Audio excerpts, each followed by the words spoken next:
This lecture is going to cover anthropological ethics, at least according to the American Anthropological Association, or AAA. I've given you the short bullet points before on a previous presentation, but this is going to go into much more detail and sort of break down all these different steps and also why these are specifically anthropological codes of ethics. Because as I've also mentioned before, different disciplines have different ethical guidelines and understandings and also histories that have shaped and informed them over time to what we currently have with this rendition of our ethics. And also, the AAA's ethics have also changed over time too on that point as well, and they probably will change again. One thing that I would keep in mind is that these are not very specific, and that's kind of intentional because, as you know from taking this class, dealing with humans and researching humans is a complicated subject, and you really can't account for every variable because humans are so variable. If that makes any sense. And hopefully this also starts to kind of click for you in terms of the research that I've had you read over time, and also it may raise questions for you saying like, oh, that's interesting, why did this anthropologist do this thing? And oftentimes ethics is not really engaged with in anthropological writing. However, it's very much engaged with throughout the research process. And that is one thing that I think should be an area that we can improve upon, is sort of saying, for instance, what were some ethical ambiguities that we faced? That really isn't touched on a lot in the scholarship, and well, I think it should be. So over the next few slides, I'm going to essentially broil down what is the American Anthropological Associations, or AAA's for short, Code of Ethics. Again, as I argued on Monday's PowerPoint slides, it is imperative to have a good ethical foundation when you're conducting work, especially with human populations. And due to a history of researchers getting this very wrong or not adhering to a code of ethics, the AAA has really stressed that it is important to always be ethically minded when you are planning a project, when you're performing a project, and also when you're talking about the project afterwards to a larger audience. So this is not going to be verbatim. I'm going to take the snippets out of it that I think are important for you to really get, but I'm also going to be providing a link for you for each of these. I did on Monday, but this will also give you a more specific one for each individual ethical guideline. That way you can just jump ahead or jump around depending on what you're thinking about for your intervention paper. So, it is imperative that before an anthropological work be undertaken, researchers must think through the possible ways that the research might cause harm. This is where we developed the concept of do no harm out of the biomedicine perspective. So biomedical sciences have adopted do no harm as sort of their mantra for a long period of time, centuries even, essentially. And anthropologists, because they were having to sort of find ways to navigate this biomedical ethical sphere, largely adopted a lot of the framework of the biomedical sciences when they're conducting their work. Now, IRBs, or institutional review boards, are sort of the gatekeepers to researchers doing research with human populations. If you're unfamiliar, because largely most of you are undergraduate students either about to graduate or fresh into the university, when you're doing a research project, before you can even go do anything, if you're working with live populations, you must get IRB approval. And this IRB body is largely dealing with the psychological sciences, it's dealing with the biomedical sciences, it's dealing with the genetic sciences, which all have the potential to really do harm if a project is done poorly or not with ethics in mind. Because anthropologists are doing research with human populations, they must also work with this existing framework. Some anthropologists argue that a lot of the work that we do is not necessarily that ethically ambiguous, and the IRB sort of gets in the way. For a time, this was sort of my perspective, but I also understand the reason it's there. They're basically HR for the university also. So let's say the researcher does something really terrible and the university is going to be sued because of it. They can say, well, the anthropologist or the doctor, he did an IRB, he told us what he was going to do and how this project was ethical, so anything he did outside of that is outside of our hands, and that's on him. So universities largely use IRBs to shield themselves from any potential fallback from a researcher doing something without good judgment in mind. Now, I mentioned that because in the context of do no harm, this largely is what we've been doing. We say we are going to talk with human populations, we're going to get their perspectives. We're not planning on, for instance, drawing their blood. There's minimal risk is the term that IRB likes to hear.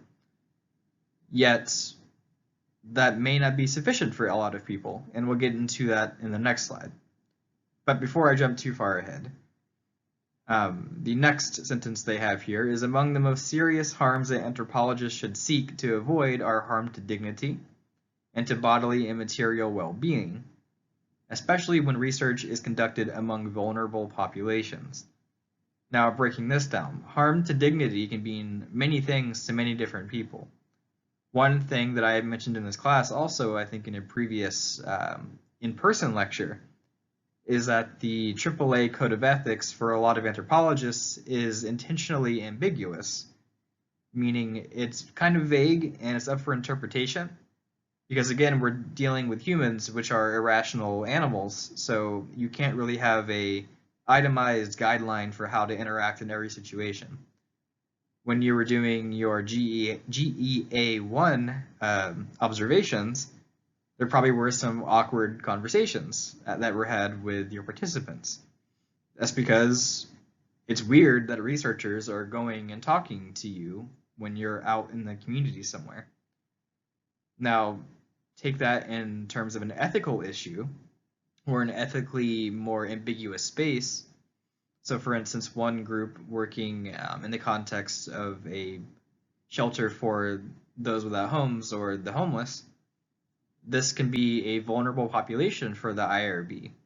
Now, undergraduate students and professors assigning them projects are in a weird space where the university says, okay, the students can do research, but they just can't publish it. So that's sort of their way of saying, you can do research in the context of the classroom, but it can never leave the classroom. That doesn't mean you can't go out in the field, quote unquote, and do work, but that's sort of the framework that they're working with. So the vulnerable populations the IRB are very concerned about is because these populations that are considered vulnerable, which they have a list of, including pregnant women, homeless individuals, those of very low SES status, or those that are disabled in terms of their mental or physical ability. There's others, but those are the ones that are primarily of concern. Another one is actually prison populations, because they are quite literally incarcerated. They cannot move. They are trapped. They are considered to be a vulnerable population because it's hard to not give consent to do research in that context because of the power relations involved of you being a researcher going into the prison system and talking to inmates, as an example. So anthropologists are very concerned about the harms that we can do in terms of dignity, because let's say we're talking to very poor individuals in a community, and we're asking them about their life experiences about being poor. This may bring up traumatic experiences for them, or it may lead them to feeling like they're being stigmatized because they are poor, which anthropologists generally is trying not to do. So you need to find ways of communicating to people that you are here largely in their best interest. You are doing research, but you're also there in the sense that you're trying to find out their life stories and communicate what they think is important about their own reality. So we must acknowledge and try to avoid dealing harm to people's dignity. And dignity could also be mental health, if you want to put it in that context, but also is their social well-being in a sense also too. Now, as an anthropologist, you probably can see why they put dignity in that sense before bodily and material well-being, because again, we're more concerned with the social well-being and the mental health of individuals and their perceptions of their worlds necessarily are about their physical or their physicality in the sense of their sort of biomedical health in a sense. Again, we're focused on primarily illness and wellness in anthropology. We still engage with health and disease, but we're very much in that realm of looking at subjective experiences and how those map on to biological realities, but also how those biological realities can shape perceptions. And so, again, it's the cyclical chain of you can't separate culture and society and community from your biology. I'm framing this in a medical lens because, again, this IRB framework, an ethics framework, largely assumes you're doing biomedical work, but this can also apply to you working in, let's say, again, a food bank context, or you working even at a corporation like Apple dealing with consumers. Anthropologists are increasingly also working with corporations as applied anthropologists, is that as corporations are starting to recognize the potential for anthropology to basically understand the culture of consumers and different demographic populations and find better ways to communicate with them or design systems that are allowing them to better sell products. Some anthropologists think this is unethical. We're using research tools to sort of shape people's perceptions. So if you think that it is unethical, just know that this is happening regardless. So what do we do about that? Do we critique it? Should we work within the system itself and try to fix it? These are things that anthropologists argue about all the time. Now, finally here, we have anthropologists should not only avoid causing direct and immediate harm, but also should weigh carefully the potential consequences and inadvertent impacts of their work. So bringing it back to my Bayesian example, if you remember in class, I brought up an ethical issue that I had to deal with where I was watching some of my participants catcall women.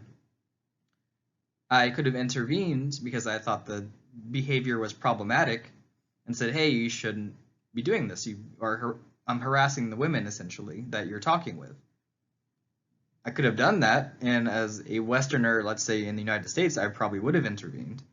But since I was in the context of Belize with a different cultural understanding of, for instance, gender relationships, I may have overstepped my role as a researcher if I did intervene. And as you all that were in class that day seemed to agree, I made the right ethical decision, keeping in mind the potential for me to cause harm to my participants by intervening, by not doing anything. Because again, these guys were of low economic status, and a lot of them actually made a good amount of their living, their wage essentially, through odd jobs and meeting these women when they go to Belize on vacation. So again, anthropology often deals with sort of not unethical, but ethically ambiguous or gray issues sometimes, because that's just how human reality is. It's not black and white, it's a lot of gray. Digging a little deeper in terms of applied work, the AAA does not necessarily have a section that is specifically for doing interventions or applied anthropology. So you have to kind of tease it out, because a lot of applied anthropologists actually complained a decade or so ago that the AAA Code of Ethics does not really apply to what they're doing, or it's hard to take what is in the document and make it work for them. So in response to that, the AAA Code of Ethics changed in 2012 to, in many different ways, address different, more contemporaneous issues in the discipline, but also applied anthropology. So what we have here is basically a short paragraph that is supposed to encompass applied anthropology, or at least give them a framework to work off of when they are weighing different ethical dilemmas they may be experiencing. And I sort of broke it down here for you. You probably just heard my cat. Anthropologists may choose to link their research to the promotion of well-being, social critique, or advocacy. Now, advocacy links to activist anthropologists or activist anthropology, which I have mentioned in a previous class. And the promotion of well-being is really what I'm trying to get you to think about when you are conducting an intervention. Remember, anthropology has a distinction between health and wellness, well-being is sort of talking about wellness. How do we promote well-being in some ways, sorry, that manifests in us promoting their health? Because those that are of healthy constitution often have a better well-being, mental or social, for instance. Now, as they go on to say, as with all anthropological work, determinations regarding what is in the best interests of others or what kinds of efforts are appropriate to increase well-being are value-laden, so we'll get to that in a second, and should reflect sustained discussion with others concerned. Value-laden, another way to put that, is subjective. What may be a great intervention idea for one person in a community may be a terrible idea for another person in the community. So you need to weigh different perceptions and the experiences and the sometimes very loud voices of different stakeholders who have very different perceptions about reality.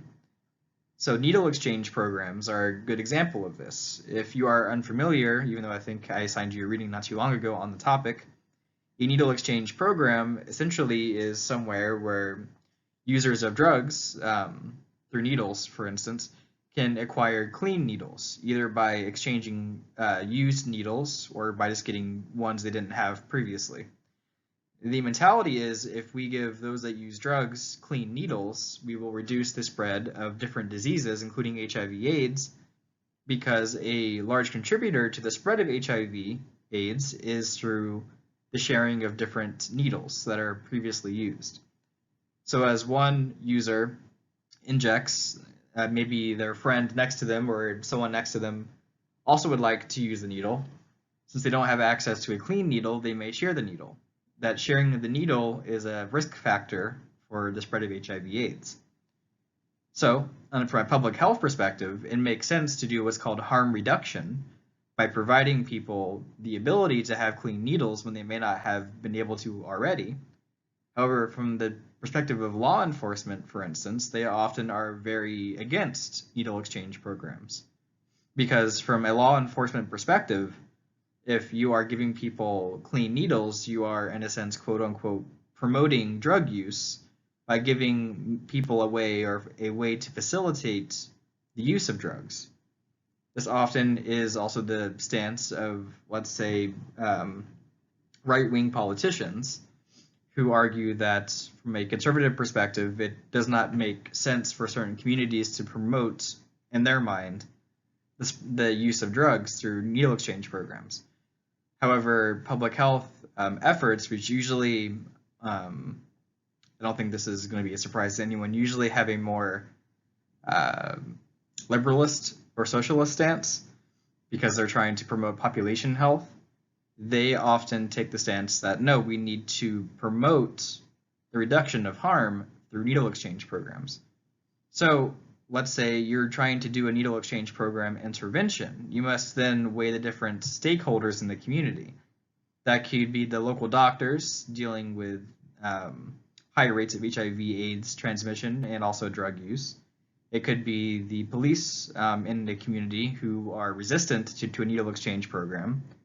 It could be community members that are not drug users, also thinking that this is not going to be good for their community or maybe bad for business. And then you also have those that use drugs. What do they think about the needle exchange program? What ends up happening sometimes, and I know this from anthropologists discussing it with me personally, is sometimes when a needle exchange program is developed, sometimes police officers will hang out essentially outside of the area where they're providing clean needles, basically as a way to scare people into not using the service. I'm painting a negative light on law enforcement, but I'm just telling you that there's different stakeholders that can be involved here. And it is always complicated when you're doing an intervention because no one shares the same opinion often on a certain topic. So that's the value-laden aspect of doing interventions. There's also that aspect of sustained discussion with others concerned.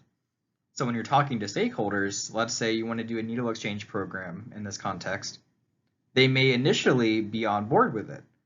However, as let's say the media and press gets involved and they start talking about how this program is being resisted by local community members or politicians, Those that were initially in favor of the needle exchange program may decide that they don't think it's worth the effort. So what do you do in that situation? If you think that all of your community members that you're trying to serve don't want the service you're providing anymore, the ethical thing to do might be to step out of it completely, despite you investing a lot of time, money, and energy into this initiative. However, you may have certain project goals, and oftentimes you are working for somebody. So what do you do in that situation? Do you resist because the community wants you to? Or do you, as an employee, let's say of a public health organization, continue to make the needle exchange program despite the heavy resistance there? So you, especially in terms of health and let's say polemic topics, interventions are very difficult, and you need to put a lot of manual labor and work and PR into making sure that people that are resistant to the idea of the intervention understand at least why you would want to do the intervention itself. And one way of doing that is to say this is promoted by the science, which I've thrown around as a term before on certain more polemic issues in policy. There is usually a scientific consensus on a certain topic. I'm not saying that's the right one, that's just what the science promotes. So after I got through that tangent, we have another sentence here, which says anthropological work must similarly reflect deliberate and thoughtful consideration of potential unintended consequences and long-term impacts on individuals, communities, identities, tangible and intangible heritage, and environments. Anthropologists like to use a lot of words and say not a whole lot here. So basically the thing you need to hone in on is potential unintended consequences and long-term impacts on individuals. So if you're doing a needle exchange program, you may think that this is going to promote the use of clean needles, of course, and that will reduce the spread of HIV/AIDS. However, let's say now that you're finding a lot of needles discarded on the ground by an elementary school, because you didn't think about the fact that you are placing the needle exchange program next to a school district. Now you have family members of the community, those that utilize the school system with their children, complaining that now children are picking up or they're finding needles on the ground. What do you do in that situation? You didn't account for that. So you need to account for all the different variables that may potentially occur. And one way of doing that, let's say in the context of this example, you have a bin, or you place bins in certain parts of the community for people to cleanly dispose of needles. You may even find these spots to be areas where you can even dispense more clean needles. That way you're still promoting public health, but also you're reducing any potential consequences, both political and actual physical consequences that can occur because of your intervention. I'm not saying you need to sit down for your proposal and think about all these different aspects, but I would encourage you to think about all the different consequences, stakeholders, and variables that you're going to have to keep in mind when you are working with the community. So that's a whole lot, but applied to anthropologists, say, even though these three sentences are very value-laden, there's a lot of information to get here that is subjective in the sense that it is important for you to understand, but is this everything that we need to care about when we're doing applied interventions? A lot of anthropologists argue that doing no harm may not be sufficient. It may not be sufficient for us to do research on a community on HIV/AIDS transmission. We're just studying them, essentially. They are, in a sense, animals that we're watching as a scientific observer. A lot of anthropologists say that we must move on from beyond doing no harm to doing good. One way of doing good from this perspective, which is more activist and applied, is that we find ways to go into the community, do things that they actually want, or do things that actually promote their health and wellness as opposed to just studying it. So a needle exchange program is an example of anthropologists trying to do good by addressing the epidemic of HIV/AIDS, as well as the use of intravenous drugs through needles, as an example. So a lot of anthropologists have debated, is do no harm sufficient? And others are saying that we must be doing good in all of our work, because anthropology, as a study of humans, we should also be, in a sense, trying to liberate humans. We should try to promote them to have better health behaviors or better social behaviors. So if we're studying racism, maybe we should study white individuals in the US, not just those that experience racism in minority groups. Because if we study white communities and their experiences with being those in positions of power, we may find ways to subtly or more explicitly address racism and alleviate the experiences of minority groups through talking with and intervening on white communities. If this doesn't make sense, please feel free to email me, but basically we're trying to find ways to do applied work, but also being ethically minded throughout the research process, again, from before it even begins, to the process itself, to the end result. Building off of do no harm, or maybe even do good, is be open and honest regarding your work. So as this very long paragraph, which I've kind of cut down to 3 sentences, says, anthropologists should be clear and open regarding the purpose, methods, outcomes, and sponsors of their work. In terms of the purpose, let's say I'm doing a needle exchange program again. Maybe I'm trying to intervene on the community to reduce the amount of HIV/AIDS cases seen in that particular community. That's the purpose. However, if, let's say, I'm sponsored by a political organization that is trying to drum up votes for a certain candidate, that may actually be the purpose of the needle exchange program, not to necessarily promote the health and wellness of people. However, if we are arguing for it in a different light, we are being subversive, is the term anthropologists use. We are lying to those that we are doing research on and for, in the context of applied work. So you must always be honest, in anthropology at least. This is not something that is unique to our discipline, but also there are other disciplines that do not require that you be honest when you're doing research. You must also be clear with your methods. Let's say I'm talking to a community member about their subjective experience with stress related to Zika virus.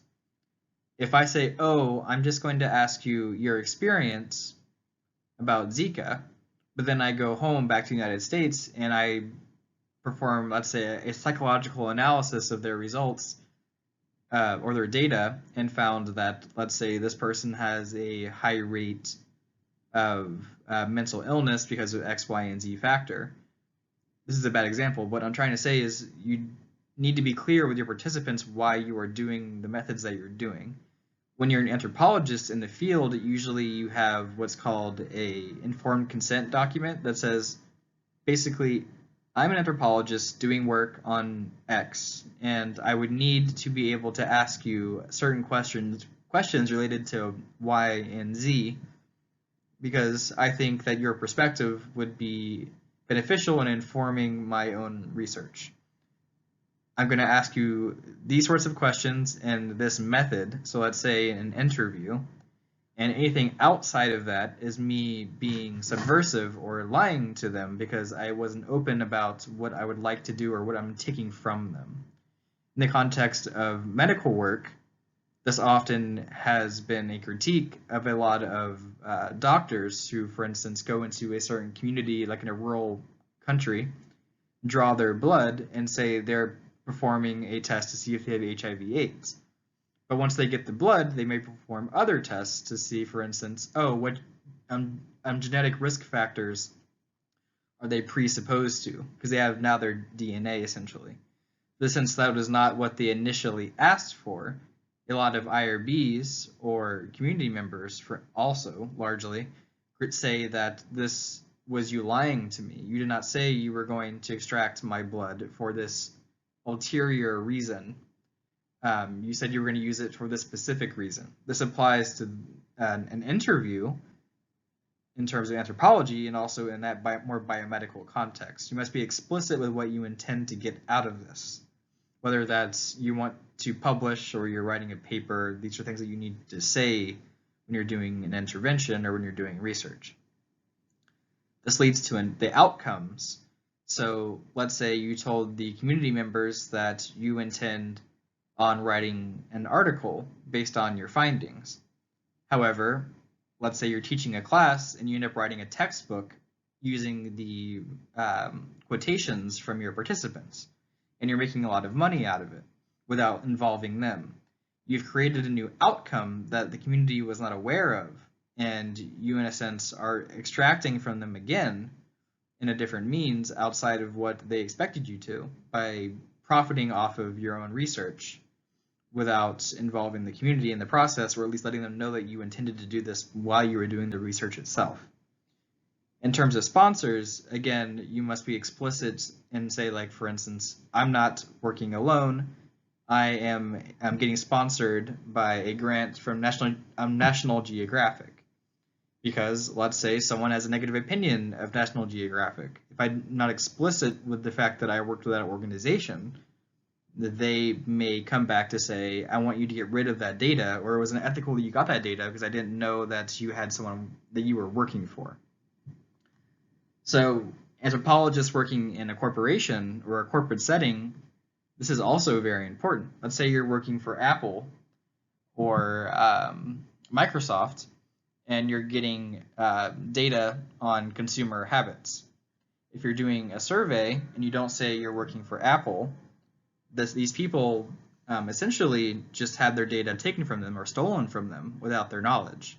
This happens all the time, as I'm sure you're aware with big data, but that's why they have those long terms of services that no one reads, because then they will find ways to sell or aggregate this data for research. It's all used for market research, which is why it's important to understand that when you are both a consumer of products, but also as a researcher yourself.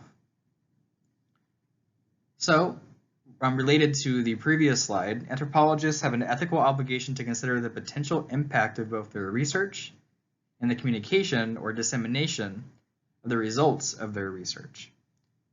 So what this is again saying is you must find ways to communicate and disseminate your research that are ethical. Let's say you are talking with and maybe even taking photos of individuals that are doing illegal behavior. Let's say they are injecting, using needles, certain drugs, heroin as an example. If they are doing that and you are showing their photos or a video like in terms of a documentary, you may have basically highlighted that they're doing illegal behavior, and this can get them incarcerated or stigmatized in their communities. So you have to weigh the potential impacts of the communication of your research, whether that's in a journal, a book, photos, or a documentary as an example. Additionally, you must also let the community know if you intend to keep your data private or if you intend to share it with them. This is sometimes an issue that anthropologists run into because they don't expect to be asked to see their field notes. Let's say you're in a neighborhood talking to people and one guy says that my neighbor likes to litter a lot. Then you go talk to his neighbor and he says, oh, my neighbor is a liar and I'm feuding for a few years.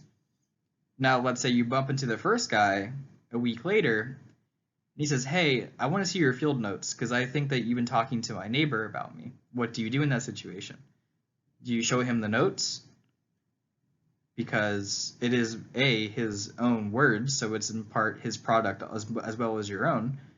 Or do you not show the notes because you may potentially endanger both him and his neighbor by exposing the conflicts they had in a private conversation with you? So you must communicate also data ownership. Say, like, I have a notebook, but that notebook is my private notes. You may request to see them, but I may deny that. That often is what anthropologists say. Or they may say that The notes are completely off limits. They're for my own use. I'm going to put them on a password protected computer. You must think about all of this stuff when you're crafting an intervention also, because where's that data being stored? Is it easily accessible? Is it on your computer? Is it on a cloud? Could someone find that cloud data? Let's say they hack it, or they find some way into the university server. They find your data, and then they say, oh, this person is a drug user, because the anthropologist noted their location where they talked about and his name. Which is why often we change the name of those we speak with in research in anthropology, because we don't want our participants to inadvertently get in trouble because we were sloppy with our data handling, as they call it. So keep that in mind, that you must be open and honest regarding your work, but if you're doing research, you must also have certain limits to what you can do. And the only way to really do that ethically is to let them know beforehand by saying, I have notes, but I can't let you see them because it may endanger, let's say, the project itself or a certain participant by you reading the confidential notes that I have. So there's a lot of different ethical issues that can arise because of this. So I'm not going to get into too much detail because this PowerPoint will be way too long, but that's the gist of it. Now, I'm not going to get too in-depth about obtaining informed consent and necessary permissions because I covered the basics of it basically on the previous slide. But it is important to see how it is written explicitly by the AAAs when you are thinking about doing research and/or an intervention. So anthropological researchers working with living human communities must obtain the voluntary and informed consent of research participants. The keywords there are voluntary and informed consent. Informed consent, as I outlined on the previous slide, usually is in the form of a written document that describes what your research project is, what you intend to do, why it's important for you to do this research, and also why you need to involve this particular person that you're speaking with as a participant.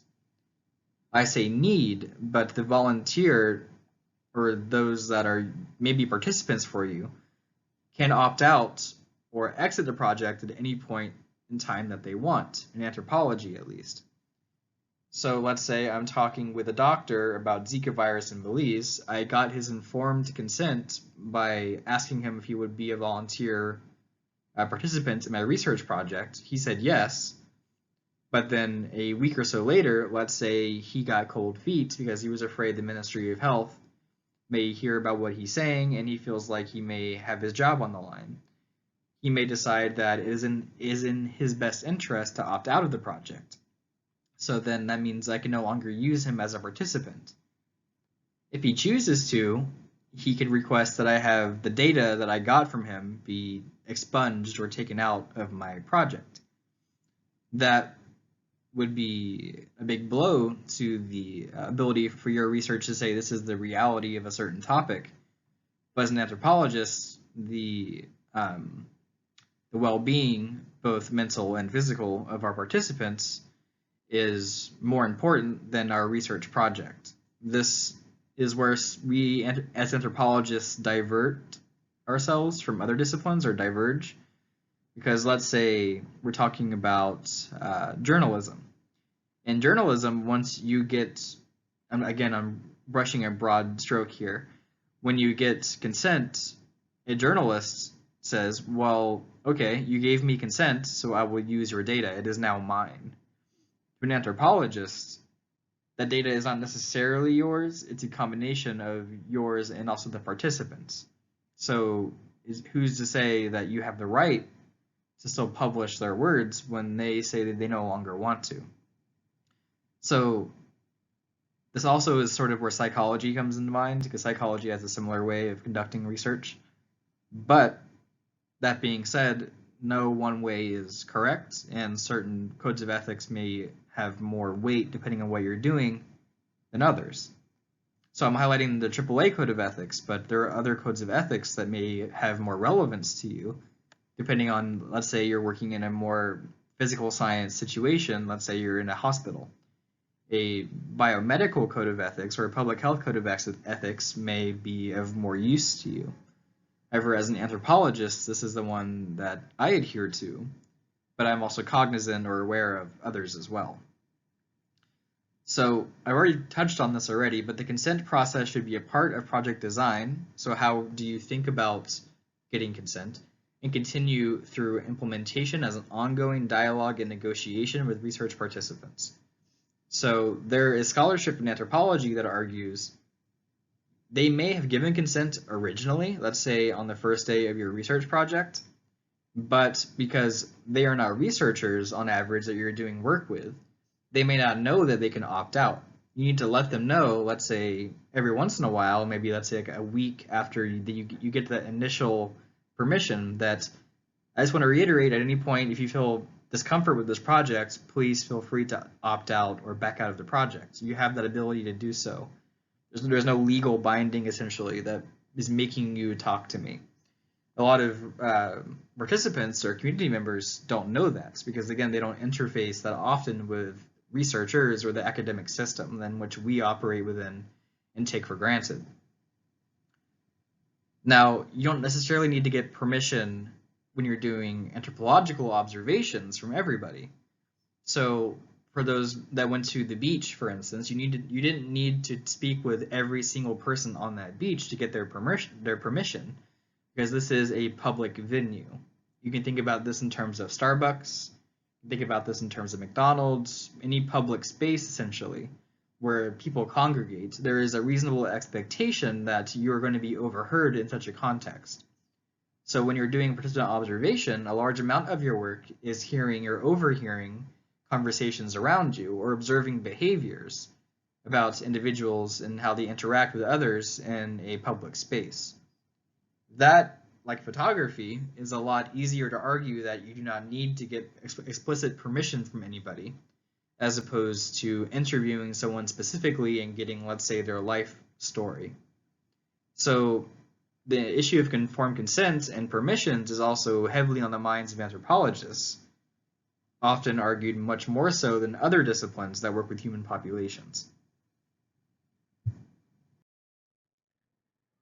So number 4 is often one that is overlooked in the discussion of anthropological ethics because for a lot of anthropologists conducting what we call research for the sake of research, weighing ethical obligations really isn't something they need to really wrestle with on a daily basis. If my research population is Key-Cocker Islanders in Belize and their experience with Zika virus, that's pretty explicit. And I'm not going to be doing harm to other communities outside of Key-Cocker because I'm working within that community.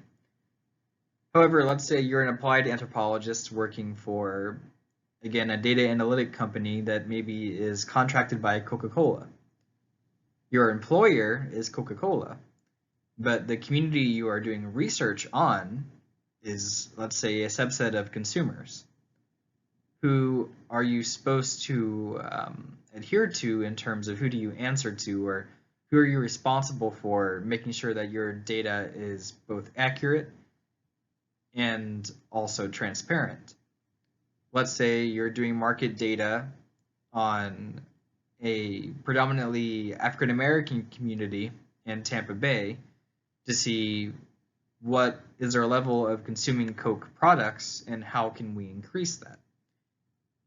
To the contractor whose job is to promote Coca-Cola use, you are doing a good job as a researcher for promoting, let's say, Coca-Cola use through market research and PR. However, those that don't do applied work have also argued that because you are working for a corporation that does not necessarily have the best mental, physical, and social wellness of individuals in mind, you may be acting unethically by working with them. Another example that bore more relevance, let's say a decade ago, well, the war on terror, quote unquote, is still going on, but anthropologists, let's say over a decade ago, were working on the ground, literally, sometimes with a pistol on their hip, in uniform, with uniformed soldiers in Afghanistan and elsewhere in the Middle East, acting as basically cultural brokers or culture brokers.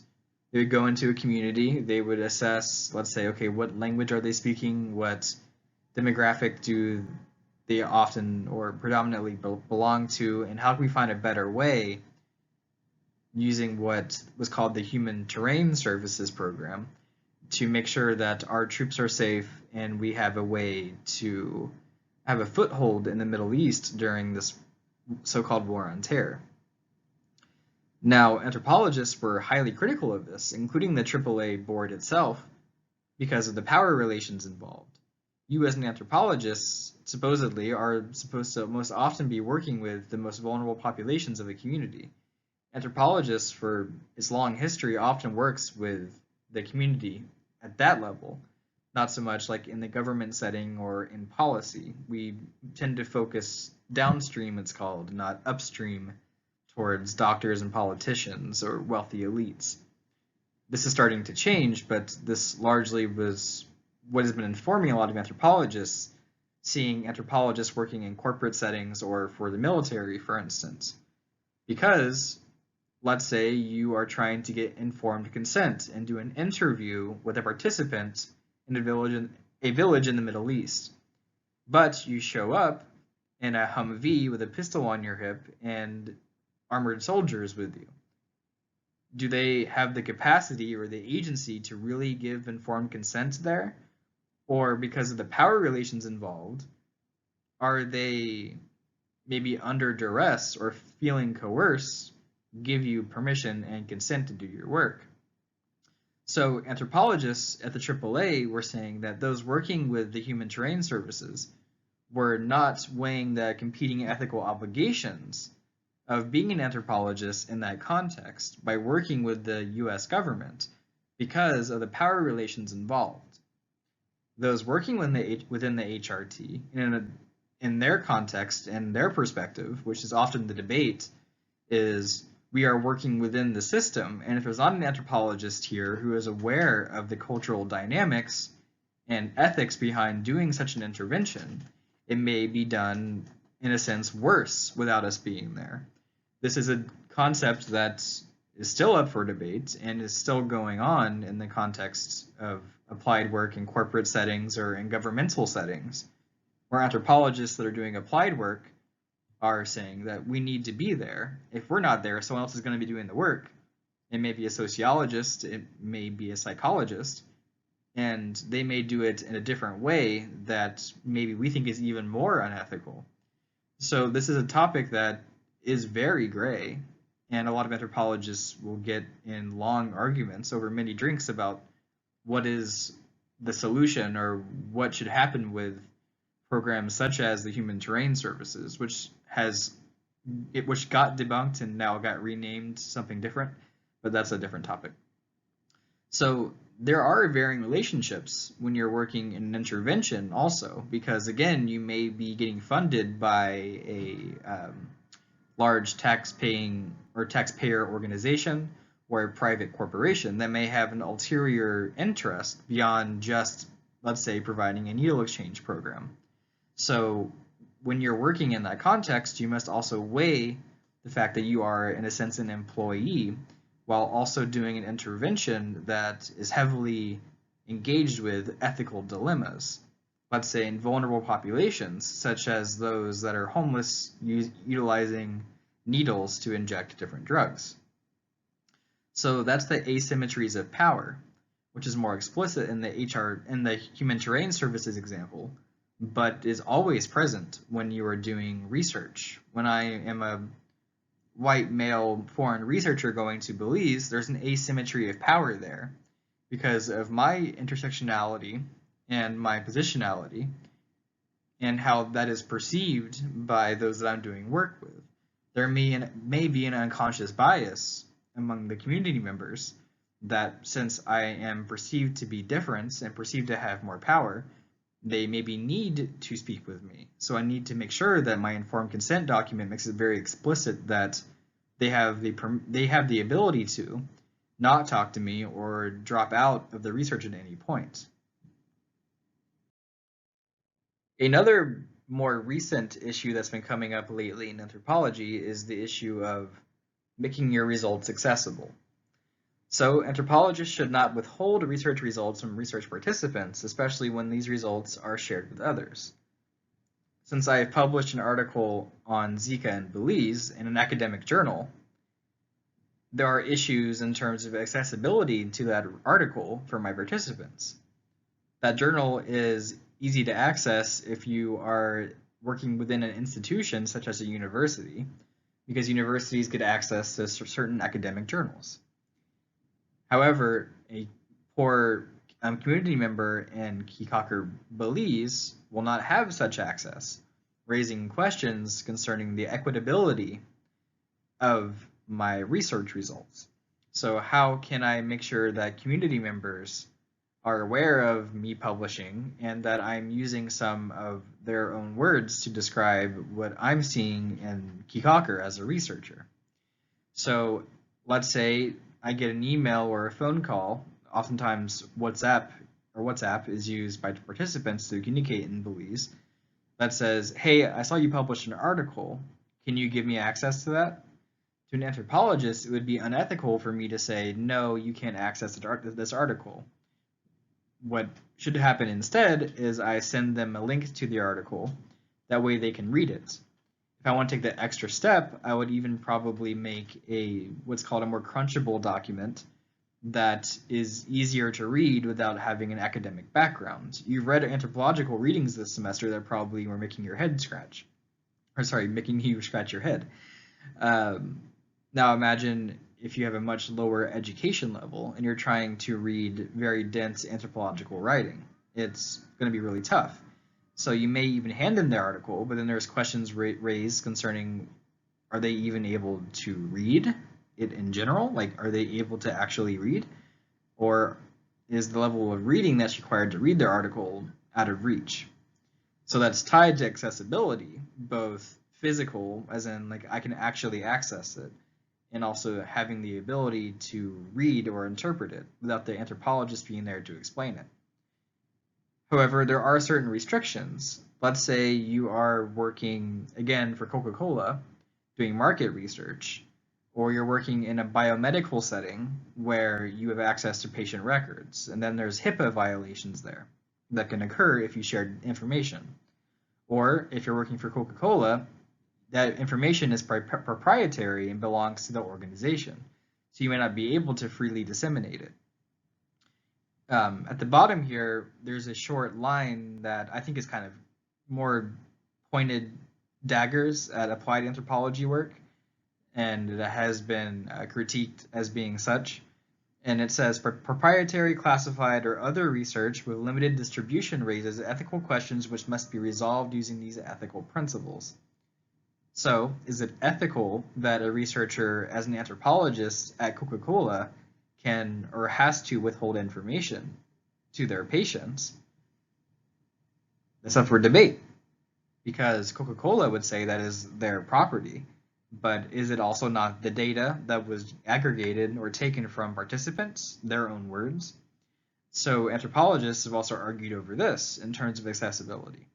So thinking how you are planning on disseminating your research, if at all, is a concern for anthropologists, and it is encouraged that you give the participants of your research some tangible product that they can take home and read and also critique, because they may think that you did not adequately express the reality that they experience on a daily basis.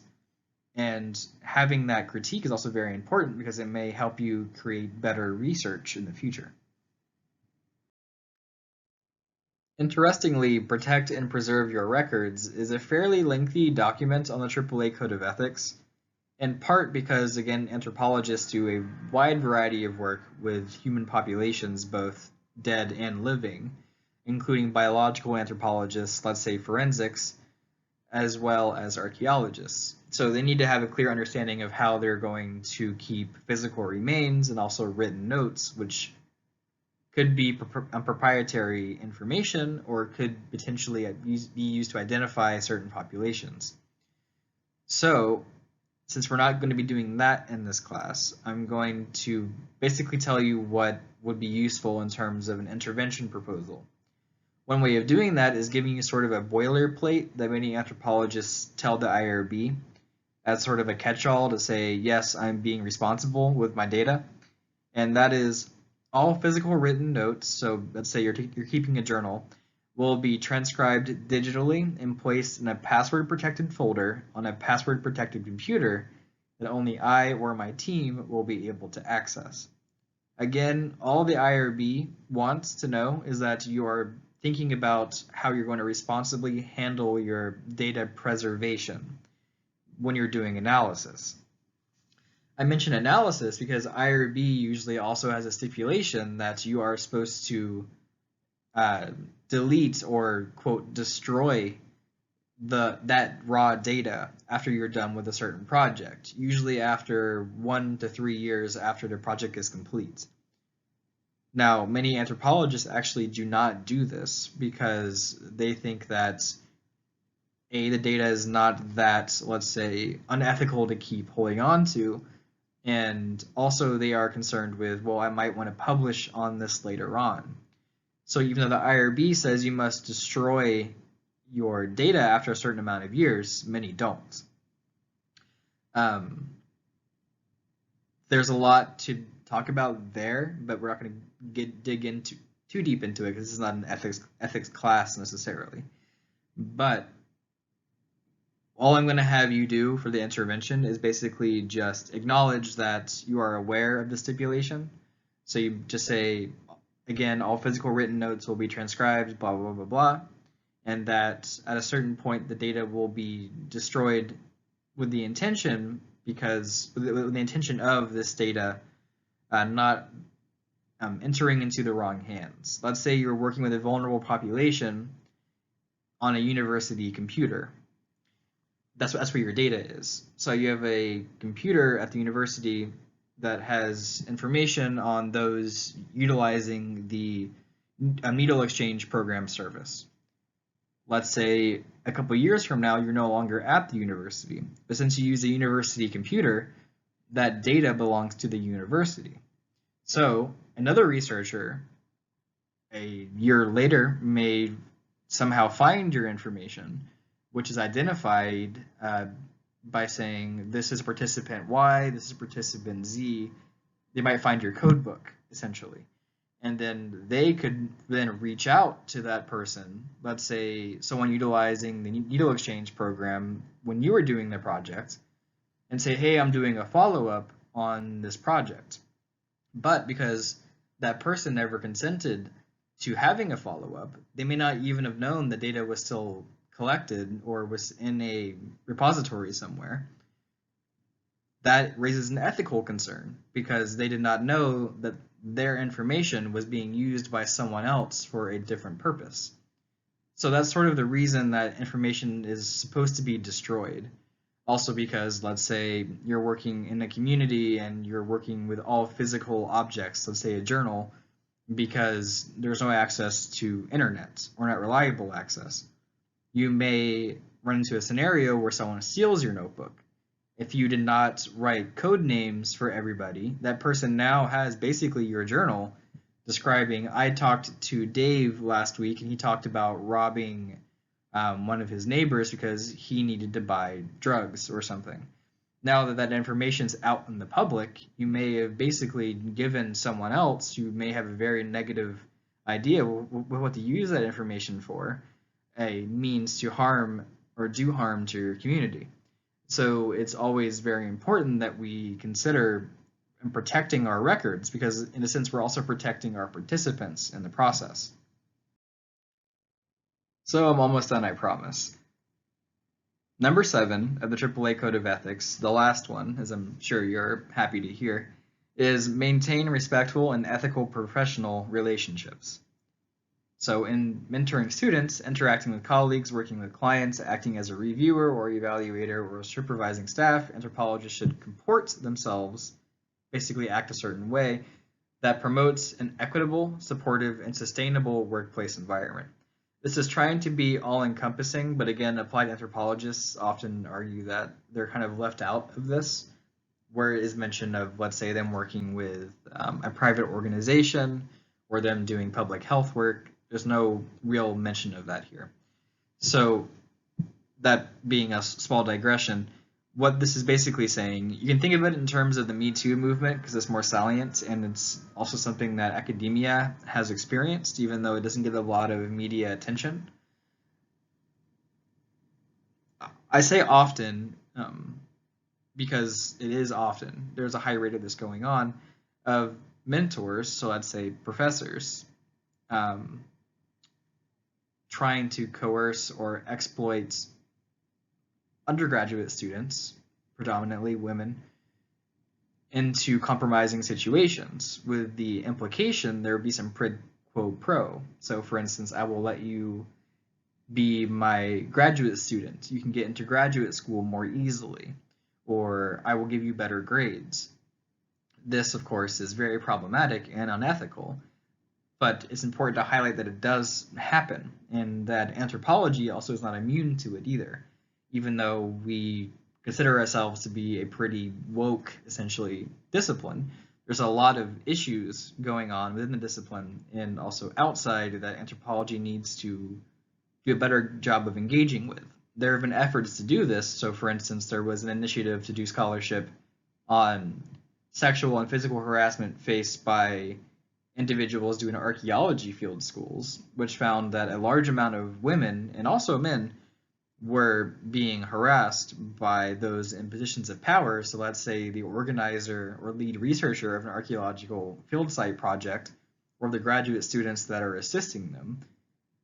So much so that they came home experiencing high rates of stress and other mental and physical consequences that you would see in other similar contexts outside of academia.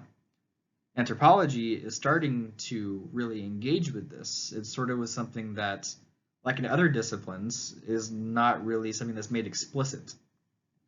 So there is this mentality, especially, I'm going to sort of air the dirty laundry for archaeology, that a lot of older archaeology professors are largely a lot of people that are doing this sort of behavior.